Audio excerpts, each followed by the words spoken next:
peristiwa di Raja Ampat di daerah Papua. Pemandangan yang begitu indah, alam yang begitu hebat, begitu asri, ciptaan Allah Subhanahu wa taala dirusak dikarenakan ada nikel di situ. Dalam kapitalis itu karena memang alam ini dinilai komoditas, jadi hanya sebagai nilai tukar gitu.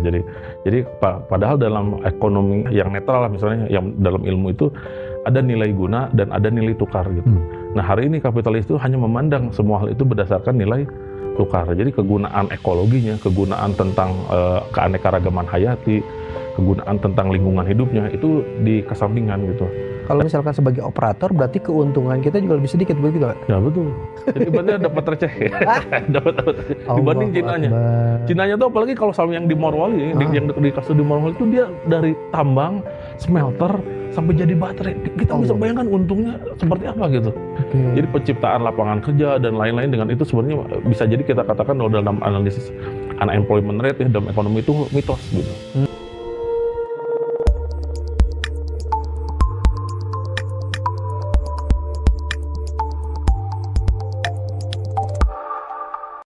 Bismillahirrahmanirrahim. Assalamualaikum warahmatullahi wabarakatuh. Alhamdulillahilladzi arsala rasulahu bil huda wa dinil haq liyudhhirahu 'alad dini kulli wa kafa billahi syahida. Asyhadu an la ilaha illallah wahdahu la syarikalah wa asyhadu anna Muhammadan 'abduhu wa rasuluhu alladzi la nabiyya ba'dah. Allahumma shalli 'ala sayyidil mursalin wa imamil muttaqin wa 'ala alihi wa sahbihi wa man da'a bi da'watihi wa iltizama bi tariqatihi wa tarsama khutahu wa ja'ala al-aqidatan miqyasan lil a'malihi wa masdaran li ahkami amma ba'du. Fa ya ibadallahi taqullaha haqqa tuqatih wa la tamutunna illa wa antum muslimun. Pemirsa Royah TV ngaji ngarti ngahiji kumaha dararambang sadayana. Masya Allah. Mudah-mudahan pemirsa senantiasa diberikan kesehatan, keberkahan dan lindungan dari Allah Subhanahu wa taala. Amin amin ya rabbal alamin. Pemirsa, di hari ini kita akan membahas sebuah tema yang luar biasa. Tema tentang lingkungan yang judulnya adalah haram merusak lingkungan. Ya. Dan kita tidak akan membahas tentang apa itu lingkungannya, tapi lebih kepada faktor siapa sih yang merusak ini, apa sih tujuannya, dan apa sih keuntungannya. Tentu kalau ada keuntungan, apakah akan ada kerugiannya? Nah, ini yang akan kita bahas pemirsa. Oleh karena itu, jangan kemana-mana, tetap di spesial interview Royah TV.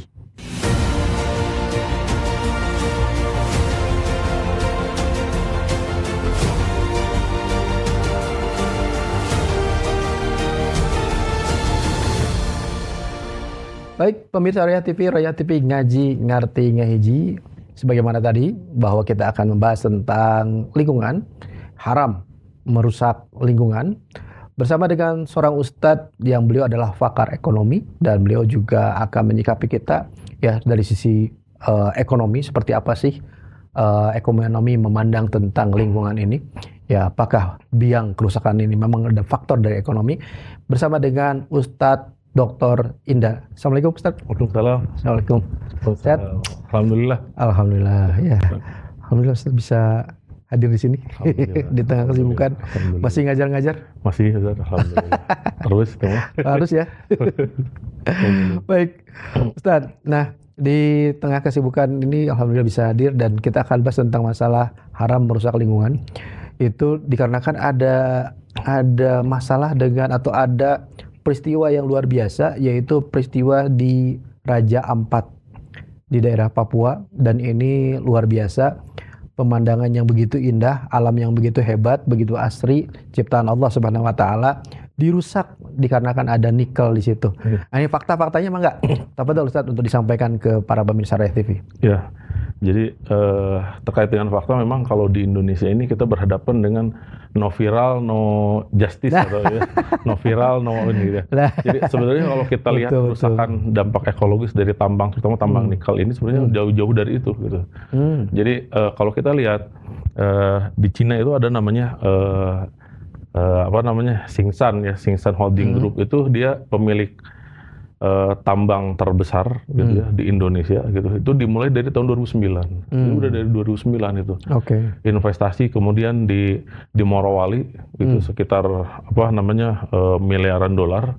Kemudian juga di Halmahera juga gitu. Artinya sudah lama ya sebenarnya hal seperti ini terjadi di Indonesia gitu. Cuman memang karena Raja Ampat, nah qadarullahnya adalah salah satu destiny yang mungkin favorit wisatawan, gitu. Jadi mungkin jadi ramai. Padahal hari ini sudah berjalan sangat lama gitu. Jadi limbah-limbah arsenik dan juga yang merkuri, nikel ini sudah lama sebenarnya menjangkiti masyarakat di Indonesia. Nah, untuk fakta Raja Ampat sendiri justru ini yang menjadi menarik gitu, karena Raja Ampat selain tadi gitu ya, bahwa selain tempatnya eksotis dan lain-lain, kebijakan yang dibuat ini juga ugal-ugalan.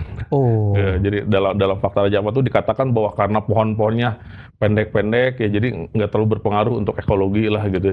Alasannya begitu. Iya. Padahal kalau kita lihat pohon di Raja Ampat itu memang tidak akan tumbuh tinggi gitu. Jadi pohon itu udah ratusan tahun, bisa jadi ribuan tahun, itu memang cuma segitu. Kayak kita kalau ke puncak gunung gitu ya, kan nggak ada pohon-pohon gede gitu, nggak ada pohon beringin gitu di puncak itu, karena memang anginnya besar, nggak mungkin pohon tumbuh tinggi gitu. Nah di Raja Ampat pun dengan pulau-pulau kecil seperti itu kan otomatis pohonnya memang segitu gitu. Ini dengan alasan karena pohonnya juga bukan pohon besar kok, kita habisi gitu. Ini jadi semua orang yang mengerti lingkungan walaupun sedikit itu pasti akan menertawakan kebijakan seperti itu, atau bilangnya karena ini jauh katanya 30 km dari lokasi ada orang gitu. Nah padahal kalau kita lihat kebakaran di Riau itu juga berpengaruh kepada orang-orang Malaysia atau Singapura gitu. Betul. Kan bukan dari jaraknya gitu, tapi dari efek gitu. Betul. Dan kalau kita lihat habitat laut itu kan tidak bisa dibilang di sini ada tambang nikel jangan ke sini. Karena habitat laut tetap lewat gitu. Betul. Penyu dan lain kan tetap lewat ke situ gitu. Gitu. Jadi memang kerusakannya sangat masif dan memang ugal-ugalan itu yang kita lihat. Ya Allah. Jadi, karena mungkin melihat tadi ya bahwa sekarang demand nikel itu sedang naik, harganya sedang sangat bagus. Jadi kalau nggak sekarang mungkin takut keburu mati. Gitu. Kalau kita kan takut keburu mati kalau berbuat dosa gitu. Kalau ini sebelum untung banyak takut mungkin gitu. Jadi makanya itu sangat terekspos sekali gitu. Karena ugal-ugalan dan kan bisa dilihat dengan kasat mata antar pulau gitu. Jadi para aktivis yang udah ke sana tuh ngelihat itu ada pembukaan lagi di sana gitu tambang. Jadi nggak perlu harus pakai teropong yang jauh, itu langsung kelihatan. Karena saking masifnya gitu. Seperti itu gitu Ustaz fakta awalnya gitu. Tadi disebutkan ada perusahaan Cina ya, apa sih? Tsingshan. Apakah itu juga yang jadi pelaku di Raja Ampat? Iya. Jadi kalau Cina itu ada dua cara gitu ya. Yang pertama itu dia vertikal. Jadi dari atas, dari mulai tambang, smelter sampai ke pabrik baterainya. Ini yang di Morowali. Nah, di Morowali yang itu. Gitu. Kalau yang saya lihat, yang di Raja Ampat tuh modelnya tuh joint venture. Jadi kolaborasi Cina dengan lokal. Nah, yang lokal-lokal inilah biasanya yang dimiliki tadi orang-orang kuat ya dan lain-lain gitu. Karena izin tambang nikel di sana tuh sebenarnya tidak mudah. Gitu. Ya seharusnya gitu. Kenapa? Karena tadi berhubungan dengan biodiversity yang harus dijaga gitu. Ibaratnya kayak hutan lindung gitu. Ya, artinya kan ada yang pihak yang sangat kuat gitu di situ. Sehingga bisa diizinkan semasif itu gitu membuka pertambangan nikel gitu, seperti itu kalau yang saya lihat gitu. Tapi kalau detail terkait dengan ininya kurang tahu ya, apakah memang ada soalnya di annual report yang tahunan itu dari grup Cina itu belum saya temukan yang khusus memang dia tuh 100% di situ gitu. Jadi bisa jadi dia lewat perusahaan lokal gitu. Tapi kalau data Kementerian SDM di 2023 ataupun 2024 itu 95% tambang nikel itu dari Cina. Investasinya. Jadi dari mulai investasi sampai teknologi itu Cina yang support gitu. Jadi kita hanya sebagai operator aja. Kita operator menjalankan dan mengirimkan kepada mereka gitu. Nah, ini menarik nih. Kalau misalkan sebagai operator berarti keuntungan kita juga lebih sedikit begitu. Ya betul. Jadi ibaratnya dapat receh. dapat dibanding Cinanya. Cinanya tuh apalagi kalau sama yang di Morowali, yang di kasus di Morowali itu dia dari tambang, smelter sampai jadi baterai. Kita bisa bayangkan untungnya seperti apa gitu. Dan kita cuma gagal curug gitu. Iya, dan bahkan karyawannya pun banyak pegawai dari Cina yang didatangkan gitu. Jadi bahkan untuk buruhnya pun gitu. Buruhnya sendiri dari Cina.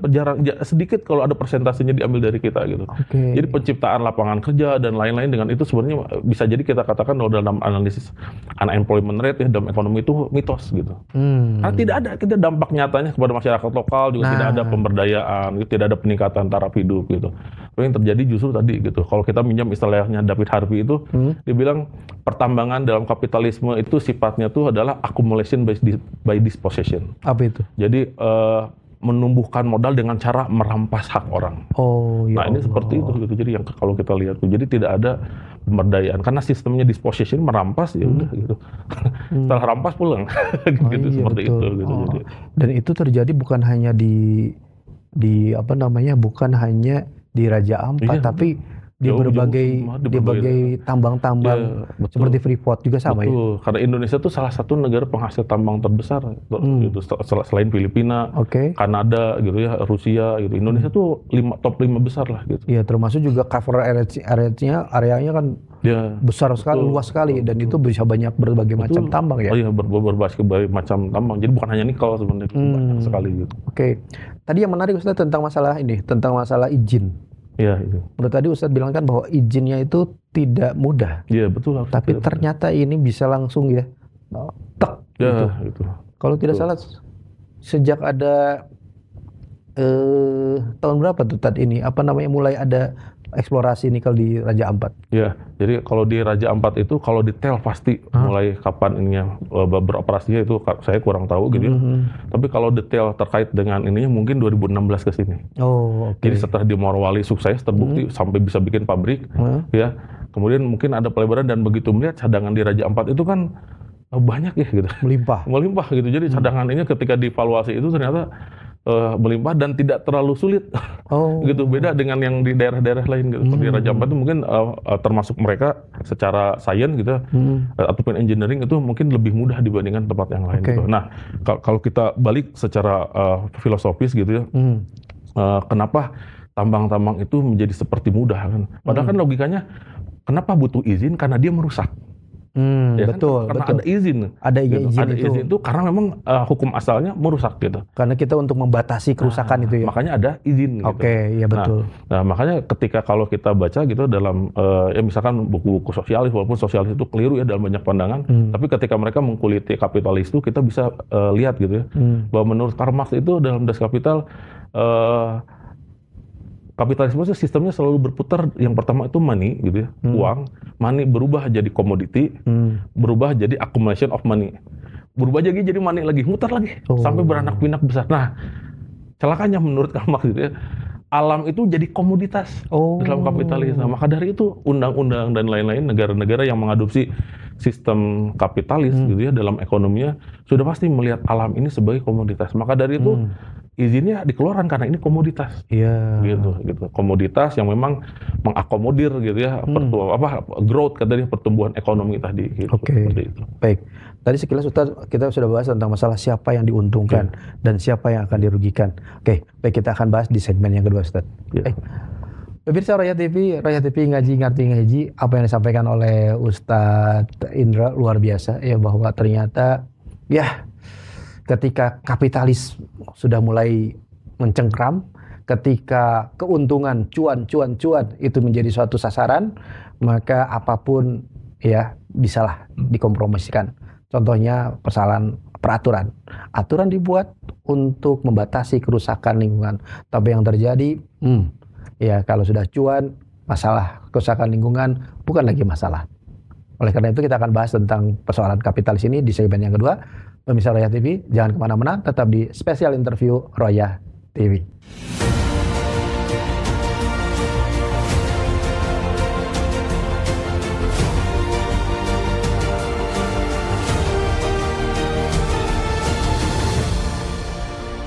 Baik, pemirsa Roya TV ngaji ngerti ngahiji. Alhamdulillah tadi sudah kita bahas tentang bagaimana fakta Raja Ampat ya, sebuah kawasan yang eksotis, kawasan yang Allah berikan kepada kita yang sangat-sangat indah, baik itu di daratan maupun di pantainya, dan ini dirusak demi adanya pertambangan nikel. Ironisnya bahwa yang merusak itu ternyata bukan semata-mata untuk kepentingan masyarakat, tapi untuk kepentingan asing, Cina di sini, pemirsa. Oleh karena itu kita akan bahas bersama dengan Ustadz Indra. Baik, Ustadz. Nah, tadi sampaikan oleh Ustadz tentang masalah Cina, dan ini tentunya bukan hanya Cina yang bermain di Indonesia, tapi juga banyak perusahaan-perusahaan besar yang berasal dari negara-negara besar yang itu adalah kapitalis. Memandang seperti ini, keuntungan dan kerugian, kita bahas tentang keuntungan dan kerugian itu, apakah selama sistem kapitalis ini bakal seperti itu terus atau bagaimana, tafadhol Ustaz? Iya, jadi dalam kapitalis itu karena memang alam ini dinilai komoditas, jadi hanya sebagai nilai tukar gitu. Jadi padahal dalam ekonomi gitu ya ada ini yang normal itu yang netral lah, misalnya yang dalam ilmu itu ada nilai guna dan ada nilai tukar gitu. Nah hari ini kapitalis itu hanya memandang semua hal itu berdasarkan nilai tukar. Jadi kegunaan ekologinya, kegunaan tentang keanekaragaman hayati, kegunaan tentang lingkungan hidupnya itu dikesampingkan gitu. Nah maka dari itu kapitalis pasti akan merusak gitu, karena memang sistemnya by design seperti itu. Ini berdasarkan basisnya memang pada asas yang salah ya. Jadi kalau kita runut secara filosofis itu ada pemikiran John Locke ya. John Locke itu tentang liberalism ya, tentang kebebasan. Jadi kebebasan memiliki sesuatu itu menurut John Locke adalah hak asasi manusia. Jadi sejak lahir itu tidak boleh dibatasi gitu. Nah celakanya itu gitu ya diadopsi oleh para pemikir-pemikir sosial. Jadi dengan mencampurkan gitu ya ideologi Darwin tadi. Darwin yang sifatnya teori evolusi. Jadi siapa yang kuat dia yang bertahan gitu. Nah kalau dalam kapitalis siapa yang bermodal dia yang kuat, yang bertahan hidup gitu. Jadi siapa yang punya modal dia adalah yang kuat, sehingga dalam perspektif kapitalis boleh memiliki apapun dan termasuk tadi aset-aset alam gitu. Walaupun tadi mengorbankan hak hidup banyak orang gitu. Itu jadi dalam perspektif kapitalis. Jadi sepertinya kalau misalkan sistem ini diterapkan terus ya tinggal menunggu saja ya kehancuran gitu. Kalaupun ada yang sifatnya tuh kayak misalkan kapitalis mengembangkan konsep green growth misalkan gitu, mereka selain mengeksploitasi mereka juga mengembangkan kampanye hijau ya dengan berbagai metodenya. Tapi yang kita lihat bahwa banyak pemikir kritis itu melihat ya bahwa kapital itu hanya membuat greenwashing ataupun kayak make up saja gitu. Jadi kayak bikin kita bedak gitu, dibedak gitu biar coba kelihatan ini menarik gitu. Nah itu juga seperti itu. Jadi banyak program-program yang sebenarnya tuh sifatnya tuh hanya basa-basi gitu. Betul. Jadi tidak betul-betul. Jadi contoh misalkan hari ini mereka menggembar-gemborkan bahwa yang namanya nikel ini untuk di masa depan sustainability kan ya, energi gitu. Tapi kita lihat bahwa rantai pasoknya tuh bermasalah dari awal kan, dari mulai penambangannya gitu, dengan batu bara gitu. Dan kita tahu jejak karbon batu bara itu tidak bisa kita perbaiki dengan apapun gitu. Karbon batu bara itu benar-benar merusak gitu. Dan itu adalah biaya termurah untuk melakukan eksplorasi tambang gitu. Oh ya Allah. Jadi itu dirusak gitu ya. Kemudian di laut juga ya tadi logam-logam itu kan tidak bisa kita rubah air bersih itu jadi sesuatu gitu. Itu juga sulit. Kalau bisa pun mahal. Dengan zero waste mining itu teknologi itu mahal gitu. Dan kapitalis dengan pola pikir cuan itu tidak mungkin ridho ya tanda kutip mengeluarkan sebagian uangnya tuh untuk tadi gitu ya, untuk perbaikan yang dia kerusakan yang dia buat gitu. Jadi agak kesulitan. Jadi dengan karena buat mereka mah uang yang mereka keluarkan harus baik lagi gitu. Betul, bahkan lebih besar lagi. Harus lebih besar lagi. Boleh cahaya balik gitu. Nggak boleh gitu. Bukan, jadi harus lebih besar lagi ya. Eksponensial, jadi harus berkali-kali lipat kembali gitu. Jadi kalau misalkan dikeluarkan uang untuk tadi buat mereka nothing ya. Iya, jadi ada yang memang dikeluarkan gitu ya, tapi memang itu konsep negara-negara yang memang negara-negara maju dalam kapitalis gitu. Karena mereka terdesak oleh konstituen mereka. Oh, oke. Jadi karena jadi ada kepentingan juga ya. Jadi mereka kayak misalkan di Norwegia. Norwegia itu melakukan yang namanya solar power mining. Apa itu? Jadi panel solar itu dengan teknologi matahari. Ya. Dengan matahari pertambangan berjalan gitu. Jadi tidak ada batu bara ya, karbon dioksida batu bara gitu. Kemudian di Finlandia juga dengan bioleaching ya. Bioleaching tuh dia di limbah airnya tuh dikirimkan bakteri untuk memakan limbah-limbah merkuri tadi gitu. Itu memang berbiaya mahal gitu. Betul. Tapi itu memang yang dituntut masyarakat mereka. Jadi kalau mereka tidak melakukan itu tidak akan dipilih gitu ibaratnya. Jadi bukan karena kesadaran diri gitu, tapi karena kepentingan berkuasa gitu. Ya, nah, yang lebih parah di negara berkembang gitu. Para kapitalis itu justru gitu, mereka bermain di negara berkembang ya. Di negara mereka membuat kebijakan green pro hijau. Ada syarat yang nggak bisa ketat gitu. Ketat ya. Tapi begitu masuk ke negara berkembang, bebas. Mereka justru yang paling utama memainkan tadi gitu ya kerusakan seperti itu. Oke. Termasuk di Indonesia mereka bisa bermain karena memang peraturannya sangat longgar. 95% menurut Forest investigation itu di Indonesia 95% AMDAL tambang itu abu-abu. Wah Allah. Multi tafsir. Oh. jadi menurut ini gini tuh, itu belum tentu lah gitu. Padahal jadi sengaja dibuat itunya tuh karet. Oh, pasal-pasal karet. Iya, dibuat aturannya tuh ada multi tafsir gitu. Oh, ini kan udah diganti ini. Oh, ini kan udah ganti ini gitu. Oh. Jadi tidak ada aturan yang memang strict gitu. Bahwa ini tuh gini gitu. Itu jadi bermasalah, dan juga dialihfungsikan bahwa yang namanya tanggung jawab mereka terhadap kerusakan mereka itu dibuat jadi CSR. Oh. Nah, padahal CSR itu kan tanggung jawab yang lain gitu. Betul. Nah, ini mau kerusakan udah dibuat itu dianggap sebagai CSR. Padahal CSR itu kan kecil. Iya. Kalau kita lihat undang-undangnya gitu, itu kecil gitu. Jadi itu salah ini apa namanya?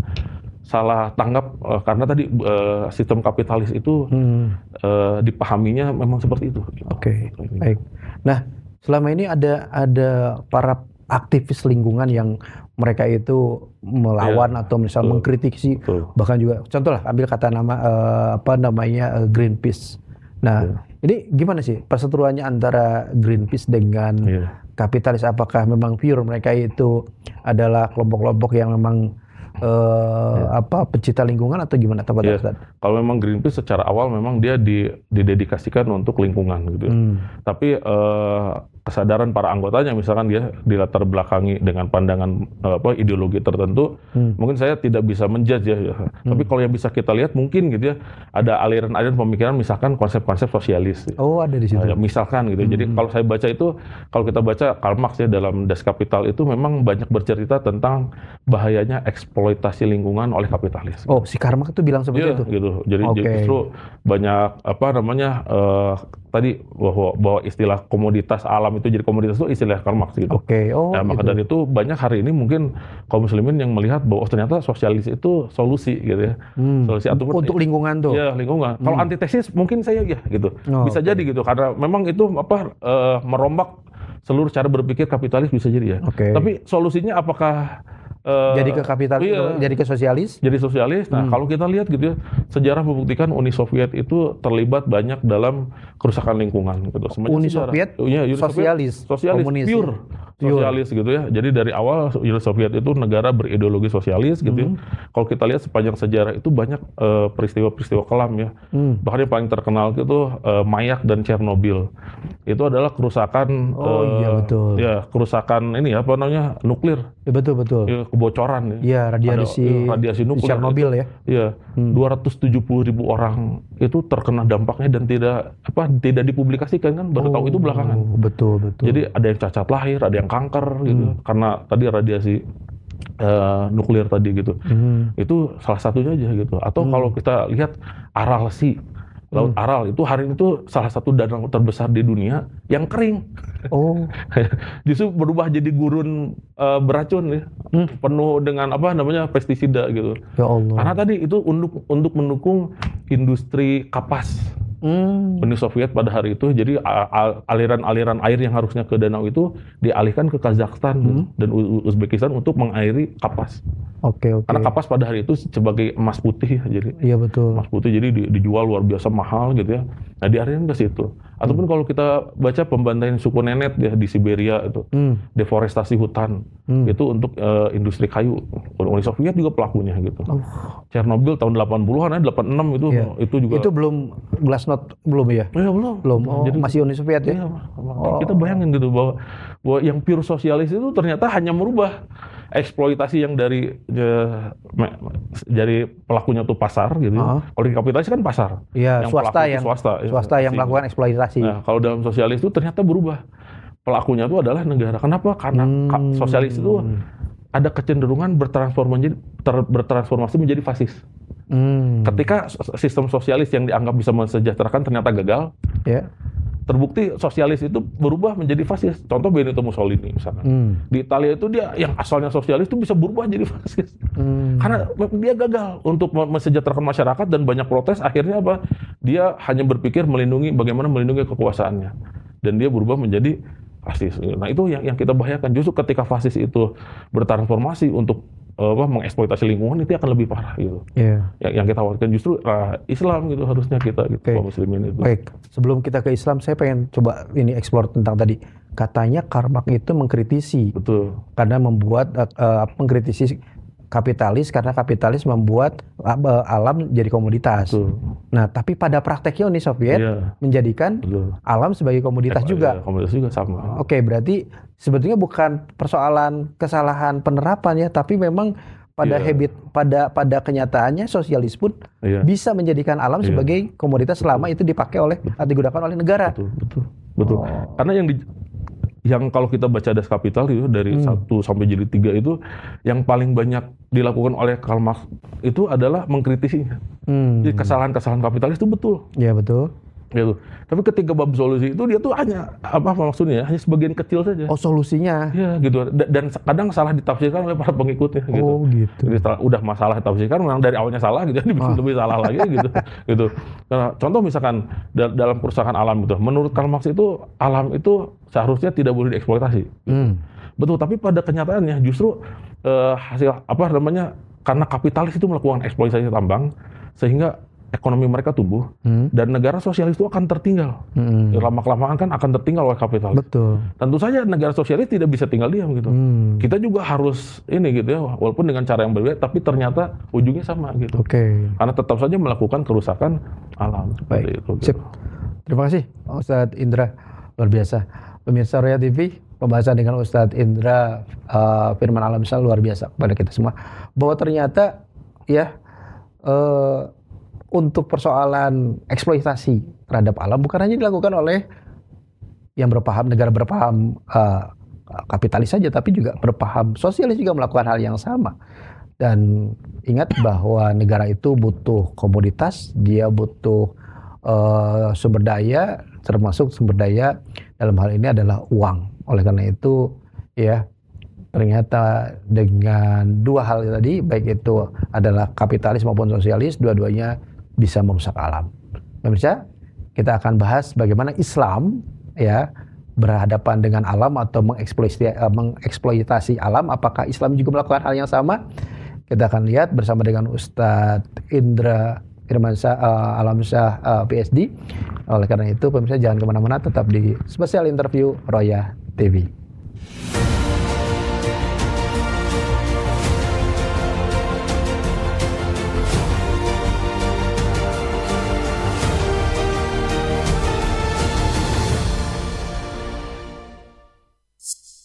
Baik, pemirsa Roya TV ngaji ngerti ngaji masih di acara spesial interview Roya TV dan pembahasan dengan Ustadz Indra luar biasa ya, bahwa ternyata bukan hanya kapitalis tapi sosialis pun melakukan yang sama tentang eksploitasi alam dan juga mengakibatkan kerusakan. Fakta-fakta sejarah kita bisa lihat bagaimana kerusakan yang timbul akibat eksploitasi yang dilakukan oleh negara, ya, terutama di sosialis.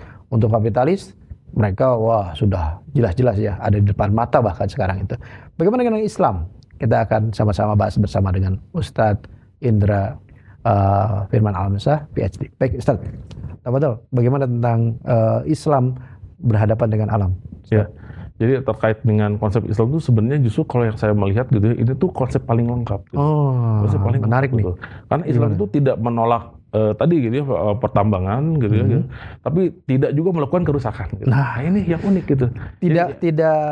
Tidak menolak pertambangan, tapi juga tidak merusak alam. Tidak merusak alam. Nah ini menarik. Gimana? Jadi kalau di kapitalis merusak alam, oke, gitu ya. Kalau di sosialis tadi tidak usah, harusnya menurut ide asalnya gitu, tidak usah gitu. Padahal tapi kenyataannya, bukan juga. Ya, namanya manusia, udah butuh negara ya. Indit tunduhnya, indit butuh gitu. Indit butuh. Konsep seperti itu gitu. Nah tapi kalau dalam Islam itu luar biasa jadi ada konsep hima ya dalam Islam gitu. Jadi hima. Ya tanah konservasi ya. Gitu. Itu jelas terlarang gitu. Jadi, dan kalau kita lihat kemarin ada ya kelompok yang mengatasnamakan ulama ya gitu berbicara di TV bahwa tambang nikel di Raja Ampat itu ada maslahat gitu ya. Mengutip karya Imam Az-Zahabi ya. Gitu. Jadi terkait dengan maqasidus syariah gitu. Nah ini perlu kita ya sedih lah gitu ya melihat bahwa dalilnya ya gitu udah merusak ya, dengan dalil gitu. Jadi kita sedih aja gitu maksudnya. Ya, betul. Kaum muslimin hari ini wallahu alam ya ada motif apa, apakah karena kelompoknya jadi operator tambang gitu, wallahu alam itu saya nggak tahu gitu ya. Gitu. Tapi kalau misalkan kita bisa bayangkan gitu dalam Islam itu ada fikih aulawiyat gitu. Jadi keutamaan antara kehidupan keanekaragaman hayati ya, kehidupan ekologi gitu ya, dengan akumulasi ekonomi itu kan pasti pasti kita lihat mana yang darurat, mana yang sifatnya itu hajiat. Ya, betul. Nah itu harusnya kita bisa timbangan gitu. Jadi kalau dalam Islam, jika di kawasan itu memang darurat, mengancam nyawa gitu, bahkan kalau yang tadi berdalil dengan maslahatnya maqasid syariah gitu. Kalau kita lihat di maqasid syariah itu kan hifzul mal itu letaknya paling bawah. Gitu. Di atasnya itu ada hifzun nafs gitu. Betul. Jadi menjaga jiwa dulu gitu, baru gitu ngomongin ekonomi. Ini mah jiwa biarin gitu, dan itu mah kerusakan kecil nanti untuk di masa depan yang lebih cerah kayak gitu. Tapi kan dia mengorbankan gitu, mengorbankan jiwa itu, gitu. Nah itu kan justru harusnya kalau kita dalam Islam itu melihat gitu ya, bahwa terkait dengan aspek darurat itu yang mana. Nah kalau misalkan itu darurat, walaupun itu memiliki akumulasi yang sangat besar, tetap harus ditinggalkan gitu. Gitu, dan mencari di sumber yang lain gitu. Kalau dalam Islam, kalau dalam kapitalis kan enggak, mumpung ada. Gitu ya. Mumpung ada dan mumpung sekarang saya yang pegang gitu. Nah itu yang bermasalah gitu, seperti itu. Padahal kan ada konsepnya kepemilikan dalam Islam gitu, seperti itu gitu, macam-macam ininya. Oke. Artinya bahwa ketika Islam itu diterapkan, alam juga diperhatikan. Iya, betul. Karena itu pun masuk hisab ya. Kalau saya Yusuf Qaradawi itu menambahkan bukan hanya yang 5 tadi maqasid syariah, itu ada hifzul bi'ah ya. Jadi tentang menjaga alam itu sama katanya prioritasnya dengan hifzun nafs gitu. Karena korelasi antara jiwa dan alam tuh nggak bisa gitu. Kita menjaga jiwa karbon dioksida di mana-mana. Ya, air bersih campur merkuri gitu, dari pertambangan nggak bisa gitu. Itu logika itu tuh jadi ya aneh gitu. Jadi kalau ada ya sebagian kaum muslimin gitu justru berlindung di balik maslahat maqasid syariah untuk mengantarkan kita kepada perusakan alam melalui pertambangan gitu. Oke. Baik, kalau misalkan Islam itu menjaga alam, sekarang apa yang bisa dilakukan oleh umat Islam sekarang ini? Apakah misalkan ayo bareng-bareng kita udunan. Kita beli tambang. Beli tambang itu supaya tidak dirusak sama mereka. Iya. Kalau orang Sunda udunan. Tagu mata. Iya, jadi kalau kita lihat skalanya, karena skala tambang ini kan yang merusak itu negara. Dengan aturan kan, dengan izinnya boleh. Artinya ini kerusakan level negara gitu. Nah, ketika urusan level negara, maka yang kita bicarakan itu adalah solusi level negara. Gitu. Masya Allah. Nah, hari ini yang kita lihat gitu bahwa tidak ada satupun gitu ya institusi yang memang bisa mengakomodir hukum-hukum Allah tadi, termasuk dengan perintah untuk melindungi tanah hima tadi gitu. Nah, itu kan tidak ada hampir hari ini. Nah, artinya kan memang harus diadakan, harusnya seperti itu gitu. Harusnya pola pikir kaum muslimin tuh karena ini nggak ada nih gitu. Harusnya ada gitu. Sama kayak kita sholat mau wudu nggak ada pompa gitu ya. Maka harus kita adakan dulu nih pompa air gitu untuk sholat gitu. Nah, begitu pun kita gitu. Jangan apa-apa begitu kita ngomong negara dan Islam, wah udah ini gitu ya. Nggak mau ngomong gitu. Padahal kan harusnya kita lihat masalah negara gitu. Artinya kita lihat dan kita timbang juga berdasarkan perspektif negara gitu. Nah, kalau kaum muslimin hari ini sadar gitu bahwa tiada lagi yang bisa gitu ya melindungi alam mereka dari eksploitasi negara tadi, kecuali memang ada negara yang mau melindungi. Nah, yang jadi masalah hari ini kaum muslimin itu seperti perjuangannya dibelokkan gitu. Ya udah kita kelompok kita lah, kita ini gitu. Jadi fokusnya di situ gitu. Dengan kelompok-kelompok ya, dengan individu-individu gitu. Nah, padahal tadi gitu bahwa yang kita lihat itu adalah masalah yang sifatnya itu struktural gitu. Jadi ada yang kalau kata saya Yusuf Qaradawi itu ada yang sifatnya itu khiyariyah gitu ya. Jadi ada yang sifatnya jabariyah. Nah, jabariyah itu sistemik, kita nggak bisa ngapa-ngapain gitu. Udah di sistem kayak gitu, maka dari itu sistem yang harus diperbaiki gitu. Masya Allah. Gitu. Berarti kalau begitu tidak bisa solusi terhadap alam itu hanya dilakukan oleh individu saja untuk skala-skala yang besar seperti tadi, yang masif tadi ya. Kalau sekedar masalah sampah di sungai dekat tempat kita gitu, mungkin itu bisa. Iya, itu mah kudu kewajiban itu. Dengan kita ngambil gitu yang mau itu gitu. Tapi kalau misalkan untuk skala tambang ini gitu, bisa kita bayangkan kalau memang itu legal secara hukum, maka dari kita tidak boleh menolak tambang di situ kan, tanda kutipnya dalam legal standing kita hari ini gitu. Nah, maka dari itu fungsinya betul tadi gitu. Kita melakukan yang sifatnya tuh terstruktur gitu. Jadi perjuangan yang memang diarahkan tuh struktur untuk tadi apple to apple. Jadi perjuangan negara ke negara gitu. Jadi sikapnya kaum muslimin itu harus membudidayakan ini mungkin ya sikap kenegarawanan dalam diri itu gitu. Jadi bukan hanya perspektif individu siapa yang salah siapa ini, tapi mereka juga harus sadar gitu. Bahwa hari ini masalah negara ini sistemik, maka membutuhkan solusi yang juga sistemik gitu. Masya Allah. Bagi dalam alam tadi gitu Ustaz. Baik Ustaz, terima kasih. Ya. pemirsa Roya TV, apa yang disampaikan oleh Ustadz Indra Fajar Alamsyah PhD luar biasa, bahwa ketiga sistem ini atau ketiga ideologi ini, baik itu kapitalis, sosialis maupun Islam, itu mereka punya tujuan untuk melakukan eksploitasi alam. Tapi eksploitasi alam yang tadi yang ramah terhadap lingkungan hanya satu, yaitu Islam. Dan Islam ketika dia melakukan eksploitasi terhadap alam, tidak lain karena memang ada hak di dalamnya, yaitu hak kepemilikan dari masyarakatnya. Oleh kata itu dieksploitasi. Tapi satu sisi lagi, tadi yang sampaikan oleh Ustadz Indra, ada hizbun nafs, ya, bagaimana jiwa itu harus tetap dilindungi. Bicara alam berarti bicara masalah jiwa. Oleh karena itu pemirsa, luar biasa yang disampaikan oleh Ustadz Indra di dalam kajian atau dalam spesial interview hari ini. Kita akan sama-sama mendengarkan closing statement dari beliau. Ya, oleh karena itu jangan kemana-mana, tetap di spesial interview Roya TV.